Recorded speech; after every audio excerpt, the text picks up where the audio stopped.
What it do, y'all? It's your boy Nikolai, aka Mr. Recencio. That's right. I'm him here and ready to give you all my cowboy insight, knowledge, and opinion. And I got some opinions. I'ma spit some knowledge, and I'ma give you all my insight on what I've been hearing out of Cowboys World, America's team. It's the divisional round in the playoffs. Let's get right to it. Woo, baby. We got the 49ers, dog. I don't know who said it. I don't know if it might have been Micah Parsons, but we got to slay this three-headed dragon. We got to beat the 49ers, and we should be wanting nobody else to face in the NFC Championship, willing that we make it, than the Philadelphia Eagles, man. All right? So, slay that three-headed dragon. We got one of them down, second one to go. This is going to be a freaking amazing game. In my opinion, I mean, amazing for people outside of the Cowboys fan base. I know how we want to do it. We want to go in there. We want to beat this squad early enough, so much so that we're not even stressing, right? We don't want this game to go to the wire. Us Cowboys fans, we hate the stress. Like, at this point, we just want to just cruise through, man. But it's not going to happen, man. It's the damn 49ers. They are paper on paper. When you put both of our squads up against each other, this is about the most talented matchup I think we're going to get this season. You know, maybe there's some talent on the AFC side with the Bills and the Chiefs, but I don't know, man. I think we might have it in regards to, again, paper versus paper, position by position talent. It's nothing but matchups on matchups. First off, let's talk about their offense. I mean, they got Brock Purdy playing very well right now. He's reading everything on the fly. He's been put into the fire as a rookie, and he's been handling it very well. Even when the play breaks down, he has that time clock in his head where he's able to get out of the pocket and throw a little out route, screen pass, check down rather. And you've seen what McCaffrey can do with it. We already know what Debo can do with it. Back to McCaffrey. McCaffrey ain't no joke, man. Dude looks explosive, and they want to compare him versus Tony Pollard. Very different players, but in my opinion, in regards to an every down back, he's like more along those lines, I think, than a Tony Pollard. The explosiveness that he has, man, it's crazy. They both explosive players, but McCaffrey, we're gonna have to keep him on wraps. Now back to Debo. We already know what he does. We know that he's going to be used some way, somehow as a decoy in the running game or in the running game. I can see a lot of screens. I can see a lot of reverses, a lot of movement, pre-snap along the line where we got Debo moving around, McCaffrey moving around, both of them in the backfield. A lot of things that Kyle Shanahan's going to do is really going to try to trip us up because they got that type of skill on the offensive side. They're left tackle right now is from what I'm hearing is regarded as the best tackle in the league at the moment through all the gradings that they do, you know, with them third party sports affiliates, all that stuff. How's Micah Parsons going to be able to fare against that? Are they going to put him on Trent Williams, or are they going to put him on the other side? George Kittle, you know, that's going to be a big deal for us. If he starts going, he brings that physicality. He's a very good blocker as well. You know, we need to be able to not only keep him under wraps in the passing game, but we got to find a way to eliminate him from being physical against us. Who are they going to put on him most of the time? Curse. You know how Curse is doing? He just came off of I believe a sprain on his knee. So, you know what I'm saying? Like, he's going to play tough. I know he is. It's playoff time. Like, you got to. It's do or die. But is that going to be enough to, again, out-physical George Kittle? So, on the flip side, their defense, they got a Micah Parsons. He may not be as versatile as Micah Parsons, right? I think I was hearing it on the preview that they do with like the NFL and all that stuff. But they were saying that, you know, Micah Parsons lines up most of the time against left tackles. That just goes to show you how much of a dog he is, that he's going to go against your best offensive lineman player, which is usually the left tackle for most teams, right? You put a lot of draft capital, just capital in general, rather, rather to that left tackle position. So he's usually on that side, to whereas Bosa is usually on the other side. So you could tell he likes to go for the mismatch, attack your weakest link. He's going to be a problem. Are we going to send help his way? Is Zeke going to play more on passing downs? How are we going to handle that? Because we can't get him, or we can't allow him to get going either. Once he starts making plays and once that starts messing up Dak's time clock and all that stuff, I mean, we've seen how Dak plays. When he doesn't have the comfortability in the pocket, when he's being rattled, we see how he plays too. So we don't want him to be under duress all the time. I mean, it's not even just Nick Bosa, it's a whole lot of other players too. Their linebacking core. I mean, Fred Warner, bruh, come on, man. I play Madden too, bro. When it comes to the UT drafts and all that stuff, it's Fred Warner all day, man. And against any other middle linebacker, like, I'm picking Fred Warner. So you know the type of player he's going to be, not only with the run stopping, the run fits, but when we decide to pass and, you know, they be running zone or whatever, like, he's that athletic. He's that much of a beast holding it down in the middle of the field for them. The secondary, though, they do got some studs, been playing well. I mean, they're the #1 defense for a reason.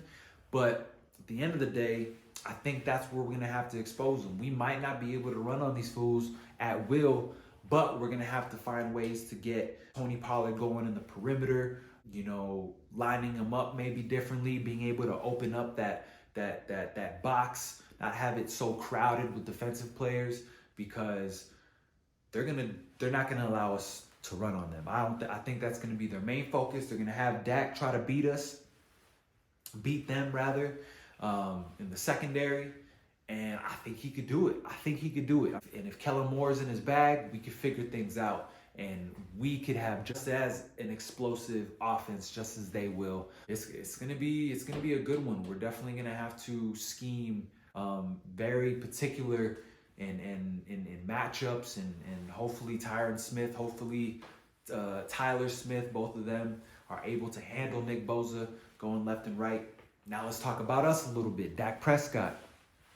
This is what I was talking about last week, and not wanting to get too down on grading his performance, because just as much as it was good to get the monkey off of our back of not beating Tom Brady, not being able to win a road playoff game since 1993, all that stuff, the blue jersey curse, all that, it was still Tampa Bay. And it was the Tampa Bay I think we saw for the wild card was the one that was generally playing throughout the season not so well, not on the same page. I mean, we saw how the body language in regards to Leonard Fournette, in regards to Mike Evans, like Mike Evans and Tom Brady weren't on the same page. But we've seen what they can do when they're on. They just weren't. And I think that's the Tampa Bay that we got. Even defensively, they just weren't as stout as they started the year and they were last year and the year prior. So how do we judge that, right? Like, he played well. He did what he was supposed to do. But this ain't the Tampa Bay team. This is the 49ers. This defense, I've already spoke about it, is top tier, the #1 defense. How is he going to perform? Is he going to stay just as poised? Is he going to try to fit things? Is he going to continue to use his legs? That is important, because if just like Purdy, man, when that time clock goes off, you gotta get moving. So hopefully Dak, stays on that type of level, and the focus, I know, will be there. I know he's gonna do everything he can, and it might, when it goes to the wire, at the end of the day, I have hope that Dak will come through and he'll lead us to victory, but can't turn the ball over, can't make dumb mistakes because you're pressing. Just don't press, play your game. Of course, Tony Pollard, Zeke, we'll see how that goes. I mean, Tony Pollard has improved in the pass blocking, right? Pass protection. But you still always got to trust that Zeke's always going to lay the wood. He's always going to be that extra protector of Dak that we're always going to need. I already told y'all how I feel about Dalton Schultz. He's that dude. He's a beast at the tight end position. Hopefully he continues on playing very well this week. He needs to definitely keep up with that physicality, the blocking, because again, if we're going to get our running game going at all, that's what we need. Hopefully T.Y. Hilton just continues to, again, progress. It's a weird thing when you acquire a player such as him later in the season is always going to be that, you know, we saw how it was with CeeDee Lamb and Dak when Dak came back. Like, it takes time. So again, only because we know that they're going to have to scheme against CeeDee Lamb, even a Michael Gallup. So we need those number threes, the T.Y. Hiltons, the Noah Browns, to step up when their number's called. Hopefully T.Y. can do that this week. And again, with the offensive line, just do your thing. You know what I'm saying? We played a very clean game last week. That was probably the cleanest game in regards to not getting penalties called. We definitely stepped it up in the playoffs in regards to maintaining that and holding it down.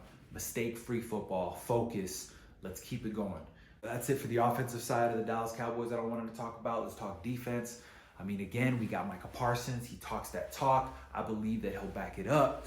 Now it's just a matter of DeMarcus Lawrence, Dorrance Armstrong, Odigizua, all of them just saying, you know what, again, let's remain relentless. Let's play smart football, stay to our keys, do what Dan Quinn wants you to do your job, and I feel like we can limit Purdy and company from going all wild on us. You know what I'm saying? It might be one of those chess games where it's just like field goal, touchdown, and then defensive stop, threes and outs until the one team makes that momentum shifting play, and then it just breaks loose and the dam just breaks, and then the river's flowing. You know what I'm saying? I could definitely see it being like that, but it could also be a game to the wire.